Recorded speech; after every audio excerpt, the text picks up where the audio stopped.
What's up, motherfuckers? David Stamina in the house, yo. And today we're gonna be talking about Tramadol for premature ejaculation.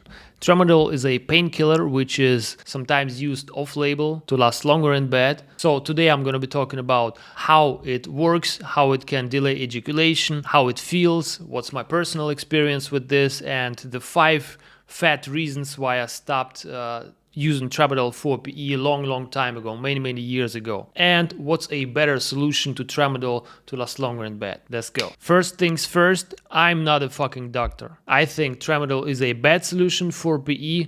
I'm not endorsing it, I'm actually against it. But since I've used it, I share my experience, so let's go. What is Tramadol and why does it delay ejaculation? Tramadol is a opioid painkiller, which means that it blocks the pain signals between the body and the brain. And it's also a SNRI, selective norepinephrine reuptake inhibitor. Basically, it just increases serotonin in your brain. So nobody is sure why exactly it delays ejaculation. Maybe it's because of the higher serotonin, maybe it's because it's a opioid, and all opioids are known to delay ejaculation. Stuff like oxycodone, hydrocodone, codeine, morphine, heroin, all that stuff, all that bad stuff. They all have this ejaculation delaying effect, and Tramadol is one of those. So why did I take it? Well, I wanted to last longer in bed. I read on a German forum that it can delay ejaculation, so I bought it online. I faked symptoms, I faked a prescription, don't do it. Yeah, and then I experimented with it. It was many years ago, before I learned to last longer without all that stuff. So how does it feel? I promised you to explain how it feels. I took only doses between 15 and 200 milligrams, which is usually enough to last longer in bed and lose the erection. So it feels like this. It's slightly mood boosting. Makes you slightly euphoric, makes you bubbly depending on the person. I was just chatting bubbly. It reduced my hunger greatly and made me more extroverted. I'm usually a little bit introverted. But also it makes you less horny. I'm gonna talk about it in a minute. It's one of the main problems. So I took it for about 1 year and then I stopped. I was taking it on and off, but then I just got disappointed with it. Okay. Let's dive into the 5 fat reasons why I stopped it, even though it delayed ejaculation for me. So, number 1, the biggest problem by far with Tramadol is loss of libido, loss of sex drive. When I took it, I would sometimes have a girl coming over. I would be mentally excited about sex because, yeah, I could finally last longer and stuff. But sexually, I could care less. And I found myself very often in the situation where I would sit with the girl on the bed, on the couch. We would be just talking and bubbly. And I thought to myself, okay, I don't need sex. It just, you don't want sex. If you take a high enough dose, then you just feel good, but you don't want sex. And if you try it, you will have problems. And that's the next point. So, yeah. And another problem is the orgasm is very weak on this stuff. It's kind of, you have sex, you build up to the orgasm, but instead of this fireworks, you get this ping, little fireworky. So that's probably one of the biggest reasons why I stopped it, because sex is pointless. It just makes little sense. You internally, naturally, you just don't want it, you know? If you're super hungry, you see some good food and you just, I want to devour it. Yeah, let's go, let's get it. But what if you're satiated, you don't want to eat anything, you see some food, you think like, oh, okay, you know? So that's probably the biggest problem. The second problem is, which is probably connected to the first one, is erection problems. So if you take Tramadol for PE, you're gonna have to use Viagra. You're gonna need Viagra or Cialis or something. If you take high enough doses to delay ejaculation, your PP will have problems. Okay, if you're a super animal who sees a chair and gets a boner, you might not have these problems. But if you read online, if you listen to me, trust me, you're gonna need some ED medication. And the problem is this. If you take high enough doses of Tramadol, so you last longer, but you have erection problems, but then you take Viagra, then you have a boner, but you still don't want sex, really. I mean, mentally you might have this thought like, okay, it's cool, you know, I can last longer and have sex, but you don't feel it. It's like there's no sexual enjoyment, like, oh yeah, sexy. No, it's just weird motions back and forth. So yeah, point number 2, you're gonna have erection problems with tramadol, and you're gonna need Viagra, and you will not enjoy it. Okay, the point number 3, fertility concerns. Tramadol, if you use it long term, can have a negative impact on your fertility as a man. And I want to have children, so I don't want anything to fuck with that. It doesn't have this direct negative impact on male fertility. If you take it just shortly, it will not fuck up your fertility. But if you take it over long term, since it's a opioid, and all opioids have this long-term negative effects on all fertility markers. For example, testosterone goes down, sperm mobility, what it's called, sperm quality and quantity goes down, lowers testosterone, all that stuff. And actually, I think I felt weaker on tramadol, probably because of lower testosterone. I don't know why. You just feel weaker, even if you work out. It's like you don't have this masculine power, you know, on tramadol. Might be connected to the lower testosterone. Okay, problem number 4 is addiction concerns on tramadol. I personally never had any problems with addiction, with tramadol or anything else. Probably I'm not that person for that. But it's still always in the back of your mind. If you take it long term, what if you end up getting hooked on it, getting addicted? So yeah, it's causing you a little bit distress. You always think about it, and then you read some stuff online, how addicted people behave, what problems they have with the withdrawals, how horrible it is for tramadol.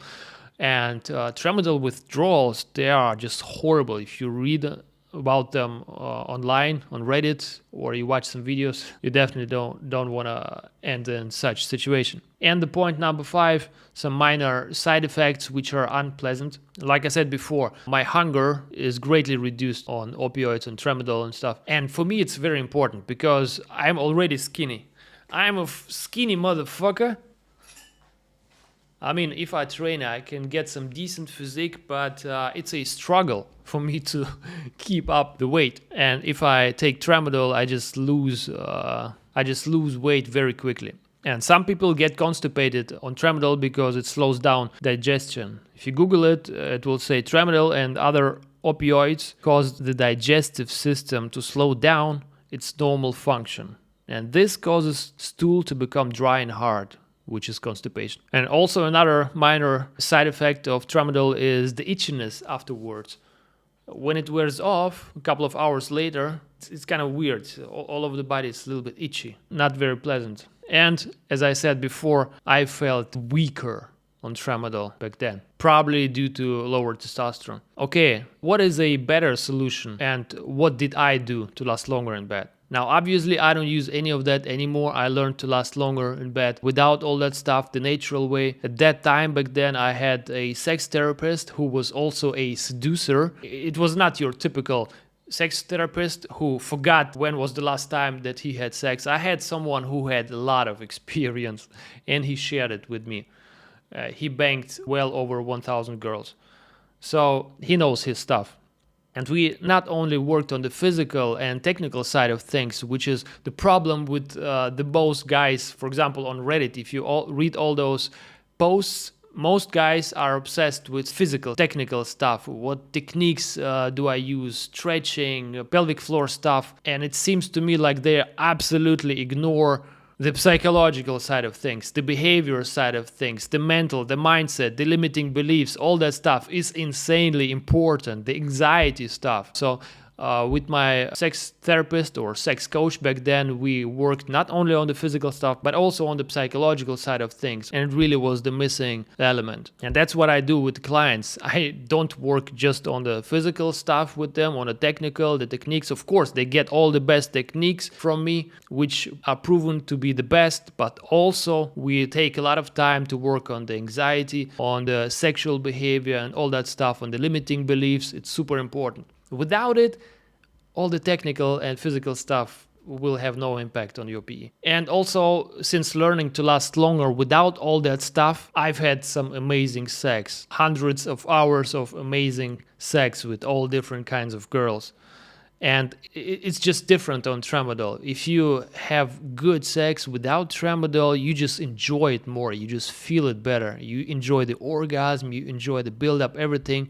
But with Tramadol, it's like all black and white, grayish, dull. And like I said, with my clients, I always try to go the natural way as much as possible. Sometimes it's unavoidable to take some medicine because, for example, they already take some medicine, like for epilepsy or whatever. But in the majority of cases, the natural way is the way to go, and it's possible. And that's how I work with my clients. And I already helped hundreds of men to last longer in bed in Germany. If you understand German, you can read all my German testimonials. Majority of my clients were Germans. So yeah, we can check it out. Scroll down. This is where you can book a free call with me. If you scroll down, you see testimonials. We have guys going from 0 minutes to 45 minutes, 3 minutes to 30 minutes, 2 minutes to 20 minutes. And it's all real testimonials. They're all in German because I worked with German guys. I just recently switched to English. But it's all real testimonials. I translated them. The situation, the beginning, the sex problem, the solution, the result. You can read it all here. What else? We have guys going from 1 minute to 30 minutes, 2 minutes to 60 minutes, 2 minutes to 37 minutes, and it's all real. Just as an example, let's read the case of Florian. I remember this guy. So the sex problem was lifelong premature ejaculation, 1 minute or less, erection problems, every relationship fell apart, women didn't orgasm, and the solution was in close contact with David. Florian implements all the steps of the lower stamina program. In Germany, I say Bettrocker system. But I translated it in English. The English name is lower stamina. Florian learns all relevant mental and physical techniques until perfection, changes his limiting beliefs with my help, and changes his behavior during sex. And boom, Florian now started having multiple girlfriends. Even to this day, I recently chatted with him. He still has one girl in one city, another girl in another city, with whom he has long-lasting sex and is giving them orgasms regularly. So if you're sick and tired of premature ejaculation, just head over to my website. It's lowerstamina.com, or click the link below in the description and head over to this website, book a free call with me, and we're gonna see if I can help you. And during this call, the main goal for me is to understand your situation and to see if I can help you. And as soon as I see, yes, I can help you, we can stop the call and start the coaching. And the price is not a secret. It's $500 for a month. Or if you buy a package, like for example, 6 months, currently it's 1.5K. Very simple, very transparent. I know what I can do. And if you need my help, we can do it. So you know where to find me. Thanks for watching, and I'll see you in the next one. Peace.